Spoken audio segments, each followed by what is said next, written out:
Hello বন্ধুরা, আজ রবিবার। দিনটা শুরু করলাম একটু অন্যরকমভাবে।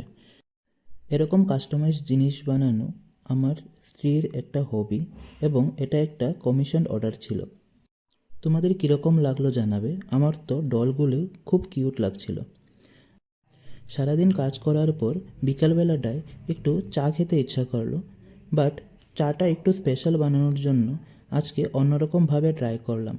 পুদিনা পাতা, তুলসী পাতা, এলাচ দিয়ে চা, তাতে একটু আদাটাও অ্যাড করলাম যাতে গন্ধটা একটু ভালো বেরিয়ে আসে। তোমরা কি কখনো পুদিনা পাতা দিয়ে চা ট্রাই করেছো? করলে একটু কমেন্ট বক্সে জানাবে যে কীরকম লেগেছে, বা যারা ট্রাই করোনি তারা একটু ট্রাই করে দেখতে পারো। আমার কাছে তো বেশ ভালোই লাগলো। আর চায়ের সাথে ইভিনিং স্ন্যাকে ছিল এগ পাফ। দিনের শেষটা করছি রাধাকৃষ্ণের আইডল দিয়ে। তোমাদের কীরকম লাগলো একটু কমেন্ট বক্সে জানাবে।